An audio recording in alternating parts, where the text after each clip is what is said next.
Hello learners.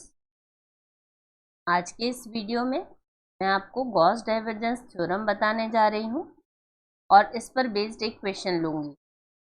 मैं और भी कुछ क्वेश्चंस लूँगी तो नेक्स्ट वीडियोस में अलग अलग क्वेश्चन लिए जाएंगे, क्योंकि इसके क्वेश्चंस बड़े होते हैं कि एक वीडियो में एक ही क्वेश्चन कवर होगा। Gauss divergence theorem vector calculus का एक इम्पॉर्टेंट टॉपिक है, जिसमें relation between surface and volume integrals बताया गया है। इसका स्टेटमेंट है, अगर V वॉल्यूम है bounded by a closed surface S and F कोई वेक्टर है, वेक्टर फंक्शन है जो कि पोजीशन को शो कर रहा है और इसके डेरिवेटिव्स कंटिन्यूस हैं, तो उस कंडीशन में double integral S F dot n cap ds जो होता है वो triple integral V divergence F V के बराबर होता है। डाइवर्जेंस F को हम डेल डॉट F भी लिखते हैं, क्योंकि ये डॉट प्रोडक्ट होता है डेल ऑपरेटर के साथ में। तो इसके लिए आप पिछले वीडियोस देख सकते हैं जहाँ पर डाइवर्जेंस निकालना बताया है, where N cap is outward going unit normal vector, और N cap outward going unit vector normal है। तो ये भी मैंने आपको पिछले वीडियोस में एक्सप्लेन किया है। अब हम क्वेश्चन पे आते हैं। Evaluate double integral S F dot n cap d s using Gauss divergence theorem, where F vector is equal to 4xi minus 2y square j plus z square k, and S is the surface bounding the region x square plus y square is equal to 4, z is equal to 0 and z is equal to 3। यहाँ पर हमें double integral find करना है। Double integral के यानी कि surface integral find करना है F dot n cap d s, और सरफेस इंटीग्रल पर मैंने काफ़ी सारे क्वेश्चंस ऑलरेडी वीडियो बना चुकी। तो यहाँ पर गॉस डाइवर्जेंस थ्योरम को यूज़ करके इवेलुएट करना है। तो डबल इंटीग्रल एज यूजुअल तो आप इंटीग्रेट करना जानते हैं। अब जो आपको करना है वो क्या करना है, गॉस डाइवर्जेंस थ्योरम का यूज़ करके करना है। तो डायरेक्टली हम डबल इंटीग्रल सॉल्व नहीं करने जा रहे हैं, यहाँ पर हम थ्योरम का यूज़ करेंगे। तो F dot n cap d s, इसे हम लिख सकते हैं ट्रिपल इंटीग्रल के बराबर, क्योंकि सरफेस और वॉल्यूम में जो रिलेशन है वही गॉस डाइवर्जेंस थ्योरम है। और डाइवर्जेंस शब्द आ रहा है यहाँ पे, डाइवर्जेंस, इस कारण से यहाँ पर डाइवर्जेंस आना चाहिए थ्योरम के स्टेटमेंट में। तो divergence F into d v, ये आप इस तरह से याद रख सकते। अब डाइवर्जेंस एफ यानी कि डेल डॉट एफ, और डेल ऑपरेटर जो होता है की डेफिनेशन से हम जानते हैं कि ये del operator i del by del x plus j del by del y plus k del by del z से डिनोट होता है, और इनटू एफ वेक्टर की पूरी वैल्यू लिखा जाएगी यहाँ पर 4xi minus 2y square j plus z square के। अब डॉट प्रोडक्ट करेंगे। डॉट प्रोडक्ट में I dot I, J dot J और के डॉट के 1 होता है, आई जे के आई 0 होते हैं।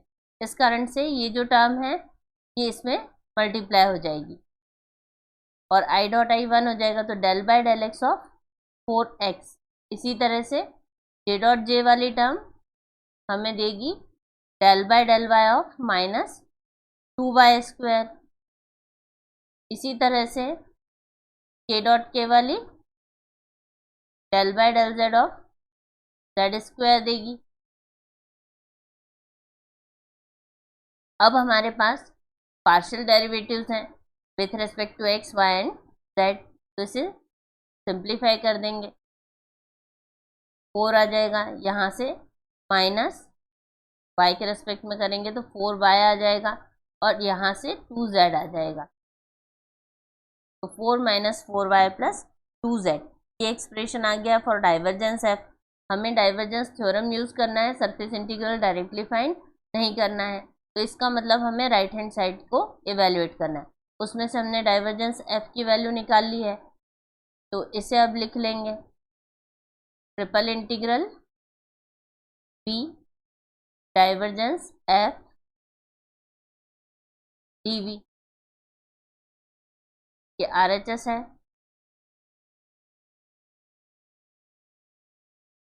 First equation it can be written as triple integral 4 minus 4y plus 2z, और यहाँ पर dv है, वॉल्यूम को रिप्रेजेंट कर रहा है। dv को हम dx dy dz लिख सकते हैं। अब हमें x y z की लिमिट्स डालनी है, तो x y z में से z की लिमिट गिवन है, z is equal to 0 to 3, तो z की लिमिट हम लिख लेंगे 0 to 3।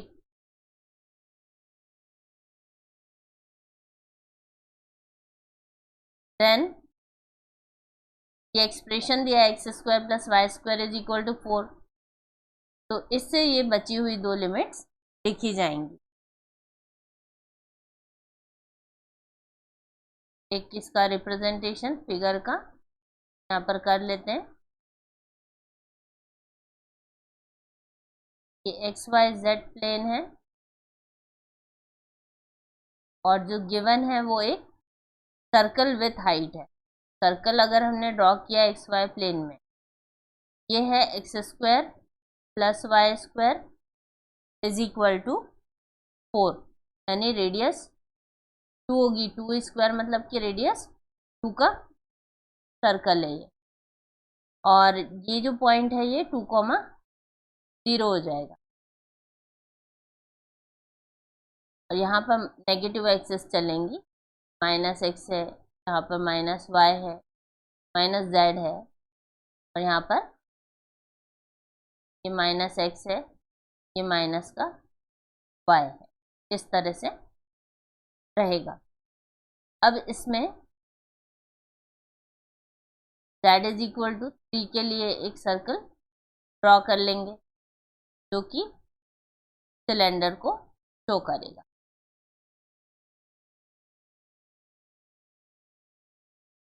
इस तरह का सिलेंडर है। यहाँ पर z की वैल्यू 3 है, एक्स वाई प्लेन में z की वैल्यू 0 है। अब यहाँ पर जो लिमिट चाहिए हमें वो x square plus y square is equal to 4 से आएंगी टू कवर दिस रीजन। ये जो नीचे सर्कल बन रहा है, इस सर्कल को, इसकी हमें लिमिट चाहिए। इस सर्कल को अलग से मैं ड्रॉ कर रही हूँ।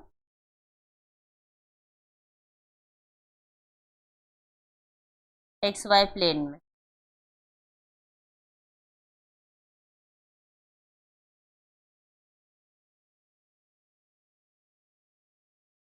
यहाँ पर है x square plus y square is equal to 4, और ये सर्कल है। तो इसको कवर करना है यूजिंग इंटीग्रल, तो मल्टीपल इंटीग्रल से हमें मालूम है कि ये जो पॉइंट है ये -2,0 रहेगा, 0 रहेगा, ये ओरिजिन है। और यहाँ अगर हम वर्टिकल स्ट्रिप लेते हैं रीजन को कवर करने के लिए, इंटीग्रेशन के थ्रू होता है, और ये M1 का टॉपिक है तो आप लोगों ने पढ़ा होगा। अब ये एक वर्टिकल स्ट्रिप हमने कंसीडर की, तो ये जहाँ पर टच कर रही है, यहाँ पर क्योंकि ये y एक्सिस के पैरेलल है, ये हमें y की लिमिट देखनी है। तो y के लिए यहाँ पे कर्व भी सर्कल है और यहाँ पर भी कर्व सर्कल है, तो यहाँ पर y की वैल्यू आ जाएगी -√4 माइनस एक्स स्क्वायर, और ऊपर इस पॉइंट पर यहाँ पर y की वैल्यू आ जाएगी प्लस में √4 माइनस एक्स स्क्वायर। तो इस तरह से हमारे पास दोनों प्लेसेस पे y की वैल्यू है, यही y की लिमिट है।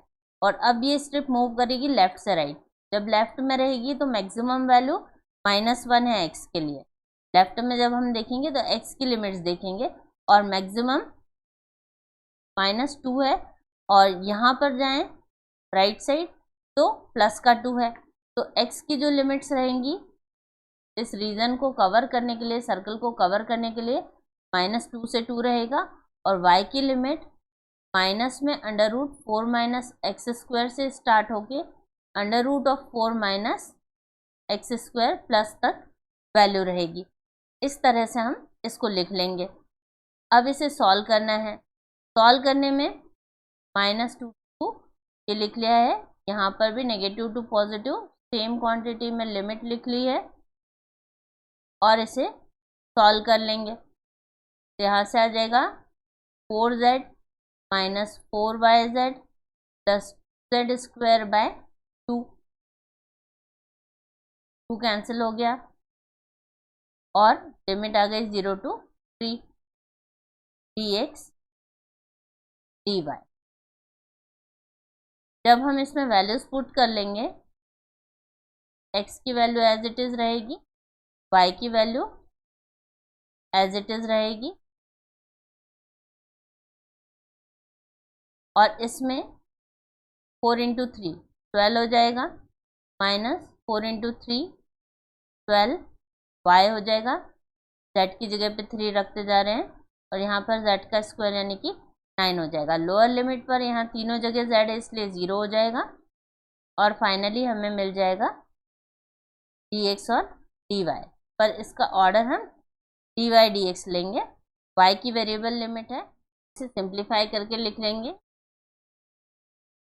-2 integral -4 minus x square to √4 minus x square, और ये 12 और 9 21 हो जाएगा, minus 12y dy dx integrating with respect to y के रिस्पेक्ट में इंटीग्रेट करना है। तो यहाँ हम डेफिनेट इंटीग्रल की एक प्रॉपर्टी यूज़ कर सकते हैं कि अगर -a to a function of x dx हो तो उसे हम लिख सकते हैं 2 times 0 to a function of x dx, और if function of x is even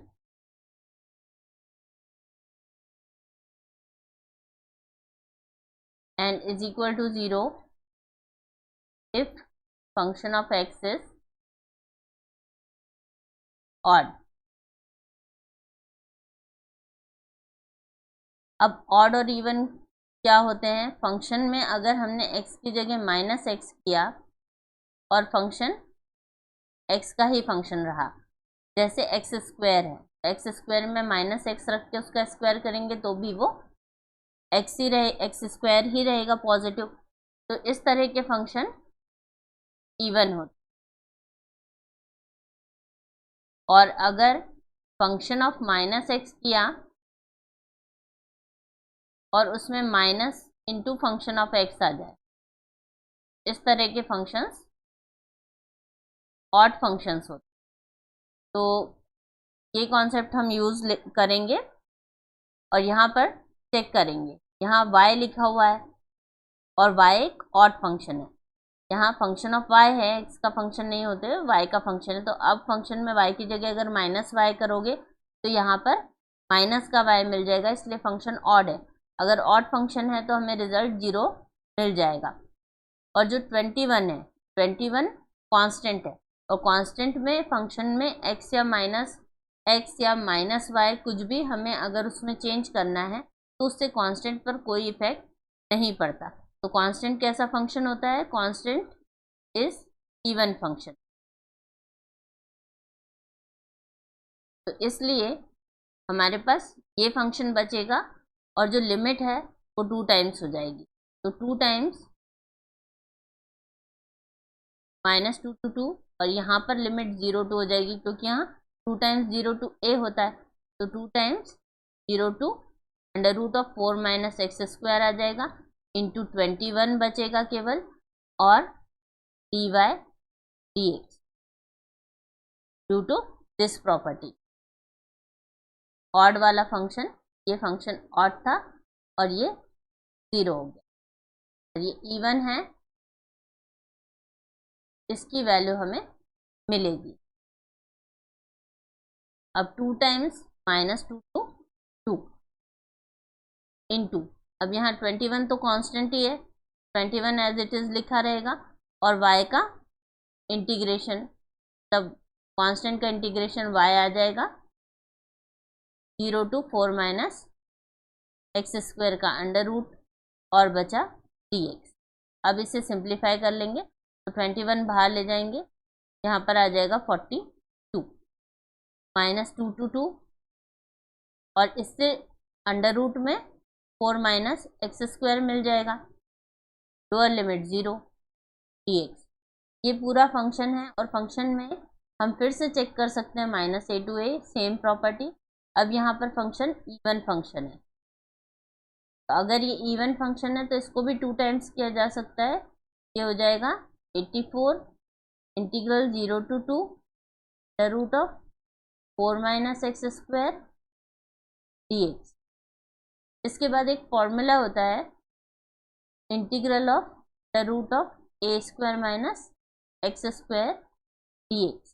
इस फॉर्मूले को यूज कर सकते हैं, या फिर x को साइन थीटा पुट करके सिंप्लीफाई कर सकते हैं। तो इंटीग्रेशन का फॉर्मूला हम लगा लेंगे x/2 under root of a square minus x square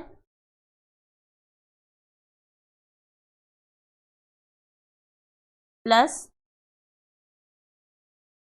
a square by 2 sine inverse x upon a।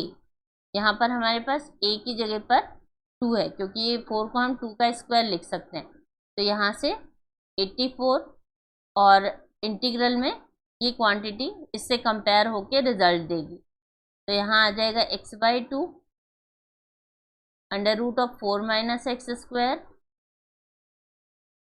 Plus a square, यानी कि 4 डिवाइडेड बाई 2, और sine inverse x upon a की जगह पे हमारे पास 2 है, और लिमिट है 0 to 2।